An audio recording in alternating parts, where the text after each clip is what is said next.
quiet American home painted soft blue, with a small yard and a white fence that always seemed cleaner than the rest of the neighborhood. When we moved in, nothing felt strange. Nothing felt wrong. Not at first. The home inspector said everything was perfect. The wiring updated, the structure solid, no leaks, no mold, nothing to worry about. But there was one part of the house that nobody wanted to spend time in: the basement. It wasn't dark or rotten or broken. It was just wrong. The air down there felt heavy, like the room was holding its breath, like something was waiting. We laughed about it in the beginning. Every old house has a creepy corner, my wife said. This one just has a creepy basement. And for a while, we believed that. Until the first night, when the basement light turned on by itself. It was almost midnight when my wife whispered, "Did you leave that light on?" The hallway and saw it. A bright strip of white light glowing under the basement door. Too bright, too steady, too alive. And in that moment, something in the house changed. Something to explain it away woke up. Maybe the switch was loose. Maybe the bulb flickered on. Maybe I forgot. But deep down, I knew I hadn't. And then came the sound. A soft tapping beneath the floor. Slow, rhythmic, finger-like. Not loud enough to scare, but just loud enough to be real. When I opened the basement door, the tapping stopped instantly. Like whoever was making it heard me. The light was so bright it hurt my eyes. I stood at the top of the stairs, gripping the railing, trying to convince myself this was nothing. Just a normal house. Just new house nerves. But as I stared into that glowing basement, something cold brushed past my ear. Not a breeze, not a draft, a breath. A whisper without words. And that was enough for me. I turned, slammed the door shut, and locked it. But even as I walked away, I couldn't stop thinking about the tapping and the way it seemed to move closer. Everything seemed to go back to normal. The basement stayed dark. The tapping stopped. Even the house felt quieter, like whatever had happened that night was just a strange coincidence, a one-time scare that we would eventually laugh about. My wife relaxed.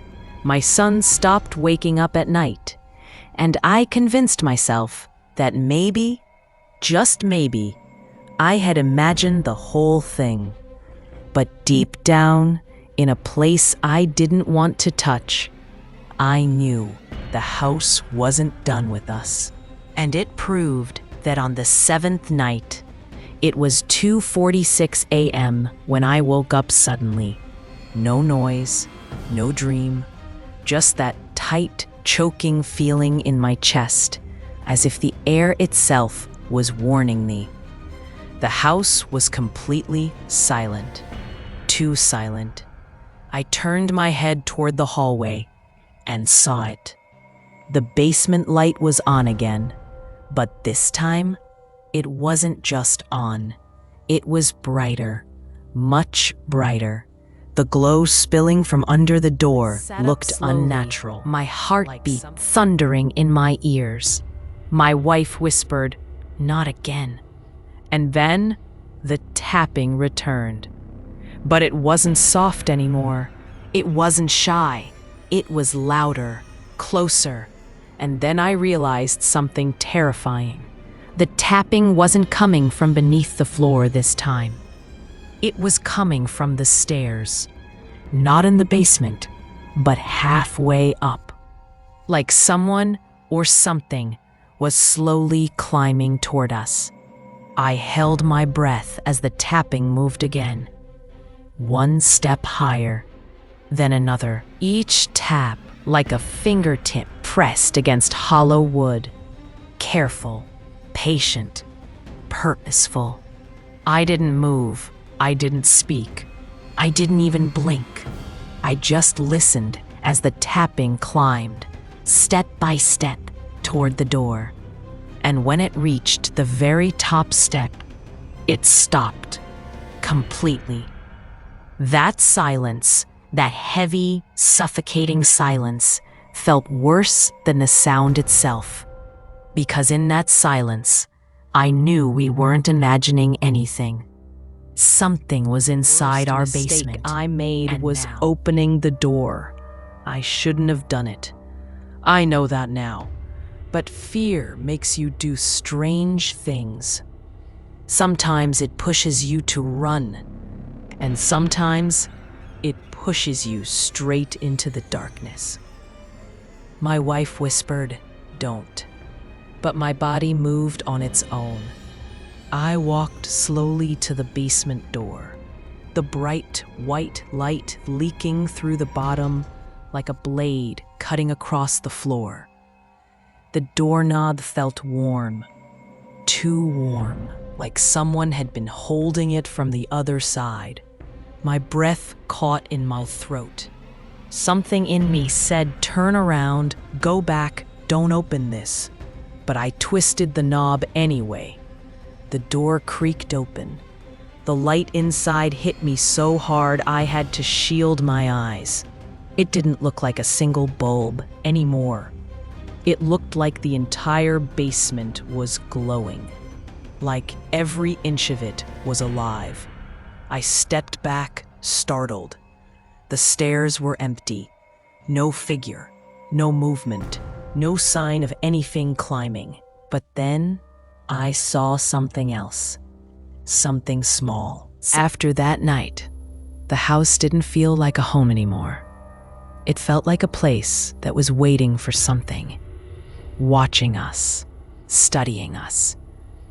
Days passed quietly, but there was a heaviness in the air, a pressure that made it hard to breathe whenever I walked near the basement door. I avoided it. I avoided the hallway. I avoided thinking about the message on the stairs. Those childish letters smeared in something that looked too much like blood. I cleaned it, of course, scrubbed until the wood was raw. But no matter how much I wiped, the outline of the letters lingered like a shadow burned into my mind. My son, Tyler, began to change too. He stopped playing in the hallway, stopped talking as much. I didn't hear it. Kind you had to press down with a heavy click. But here's the part that made my skin crawl. The switch was warm. Warm, as if someone had just held it. Warm, as if someone or something had picked it up from the basement, carried it to the door, and left it for me to find. My wife stepped back, shaking her head. "We're not alone in this house," she whispered. The words sent a shiver through me, because I wasn't sure if she meant ghosts or something worse. And deep inside my chest, a terrible thought formed. If something turned the basement light on, what else could it turn on? The house didn't feel like a home anymore. Every corner seemed to hold its breath. Every hallway felt a little too narrow, a little too dark. Even the air felt heavier, like it carried a weight we couldn't see. I started avoiding the basement entirely. I didn't want to touch the doorknob, didn't want to hear the echo of my footsteps near it, didn't want to feel that same cold whisper brushing past my ear again. But the house didn't care. It was awake now, and it wanted more from us. Lights began to flicker randomly, but only on the side of the house where the basement door sat beneath the floor. Objects disappeared and reappeared in strange places. A mug inside the hallway closet, Tyler's toy truck sitting on top of the fridge, shoes placed neatly in the bathtub.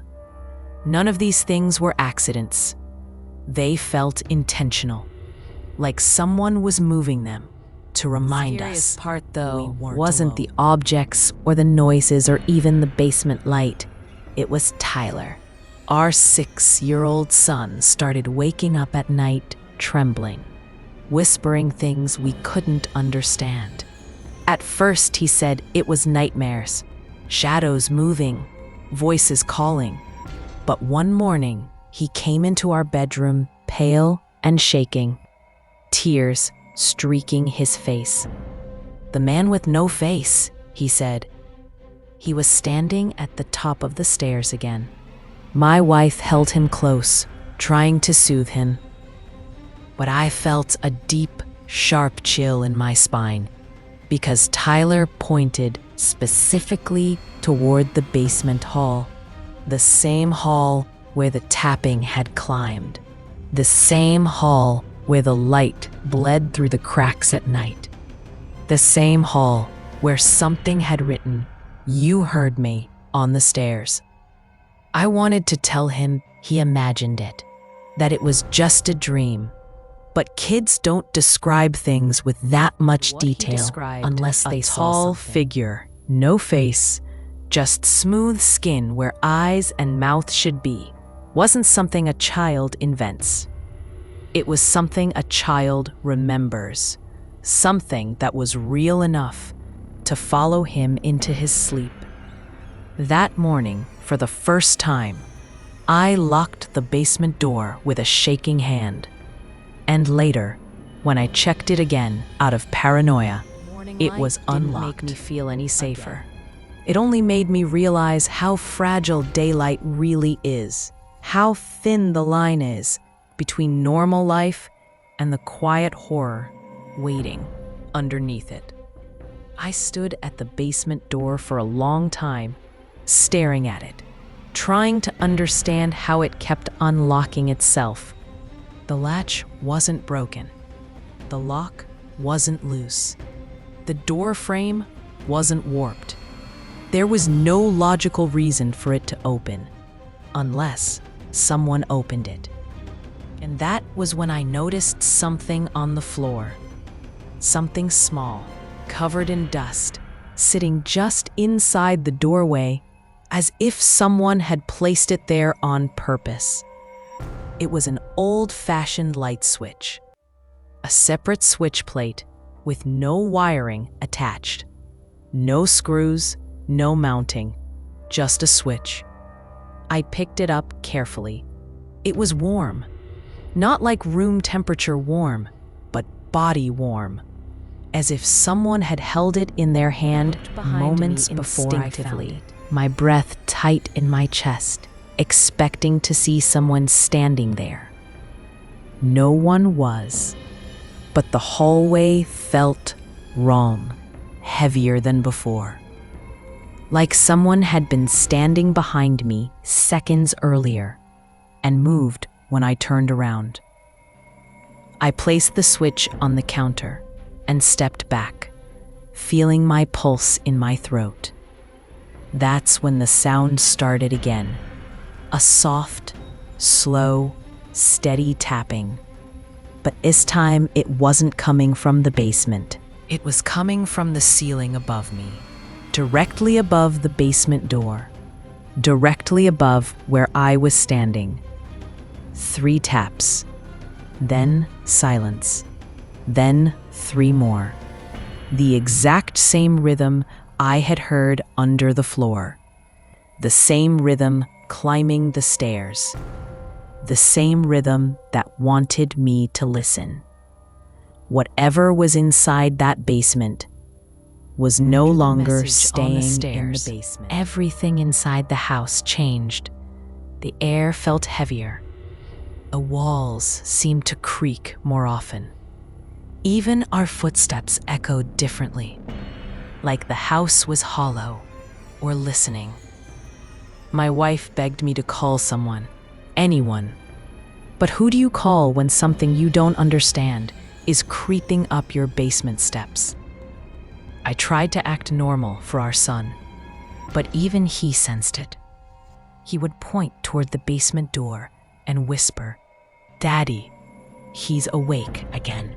And every night, the house seemed to hold its breath until the clock neared 3. On the 10th night, something new happened. The basement door, which we now kept locked at all times, began to rattle. Not violently, not like something was trying to break out. No, this was worse. It rattled slowly, gently, almost politely, like someone knocking softly from the inside. My heart pounded as I stepped closer. The light under the door flickered.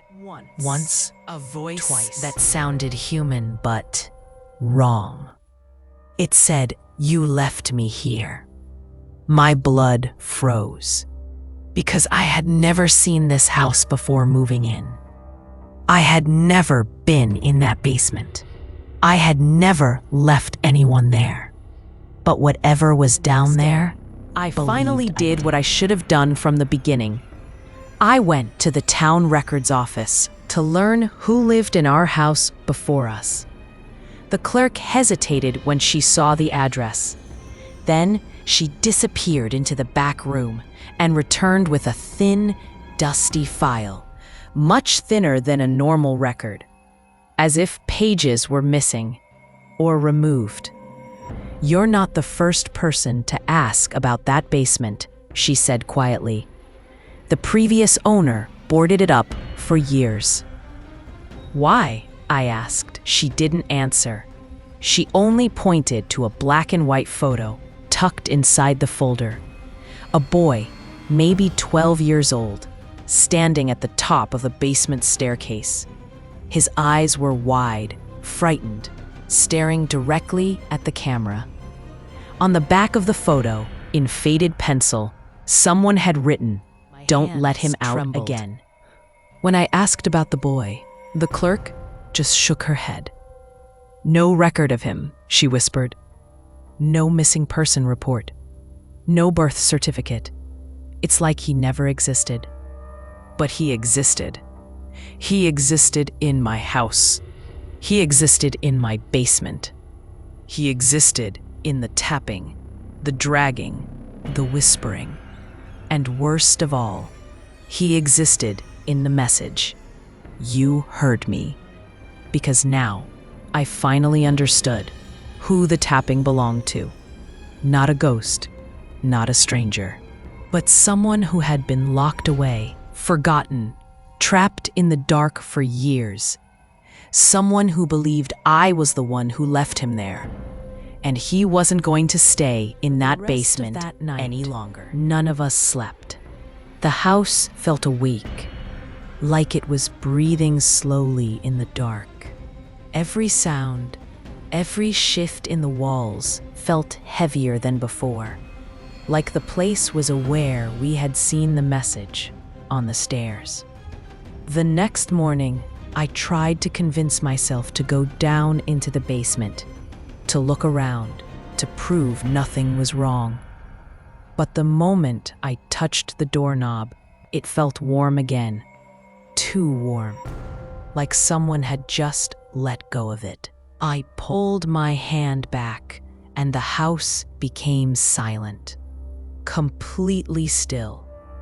And that stillness didn't feel empty.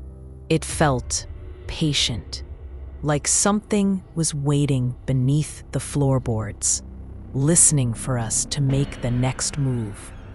Tyler kept asking why the man with no face stood at the top of the stairs at night. I couldn't answer him. I couldn't even look in the direction he pointed. And slowly, painfully, I realized the truth.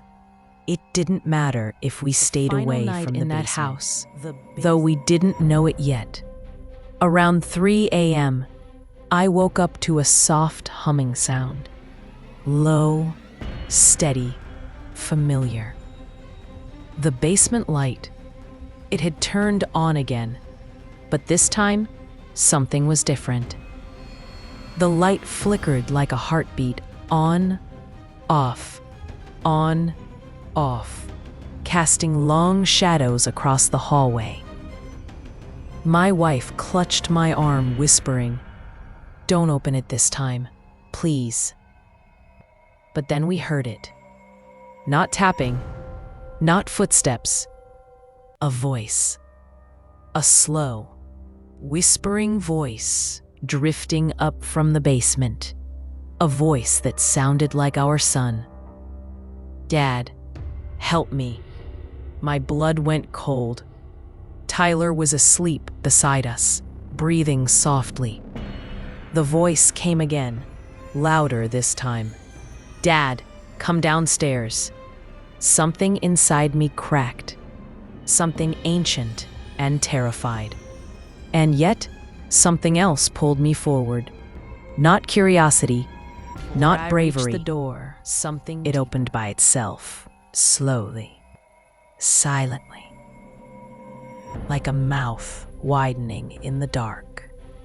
The stairs glowed with that blinding white light, but now there were shapes moving inside it, shadows twisting and forming, figures, children-sized, thin, pale, standing motionless in the center of the basement.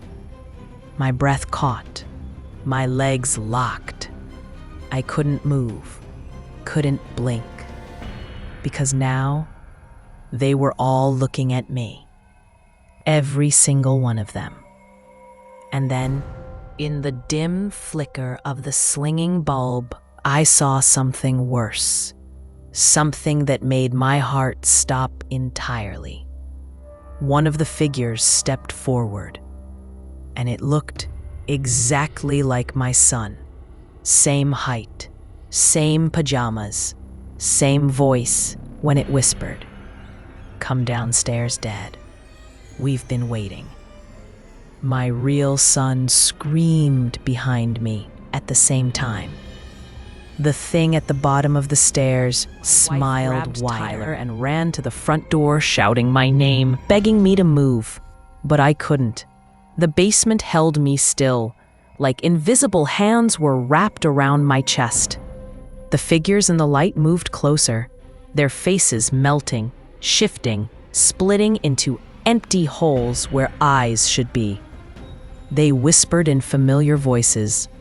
My father, my mother, people I'd lost long ago, all calling my name, begging me to follow. And then I understood. The basement wasn't haunted. The basement wasn't a room. It was a doorway. And whatever lived inside it used voices we loved to pull us closer, to take us under, to keep us forever.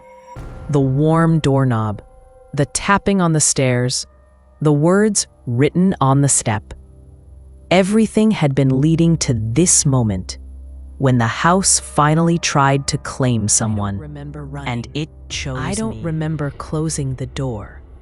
I just remember the sound, a loud, thunderous crash against the basement door as something slammed into it from the other side. The whole house shook, the walls groaned, and the bulb went out instantly, plunging the entire home into darkness. My wife pulled me toward the front door, and we ran barefoot into the cold night, our son crying, screaming, begging us not to go back inside. We never did. We left everything behind. Furniture, clothes, photos, everything. The house still stands on Willow Creek. Someone else lives there now. I pray they never hear the light click on at night. I pray they never hear tapping on the stairs. I pray the basement never learns their names. Why we left so suddenly. They ask what happened. They ask why that house is always up for sale, always empty, always waiting. We don't answer. We don't go back. But sometimes, late at night, when the house is quiet, I hear it again. A soft click, a faint hum of a light turning on somewhere deep below the floor. And I know, even though we moved far away, that the thing in the basement hasn't forgotten us. It never will. Because once you hear it, once you listen, it hears you too.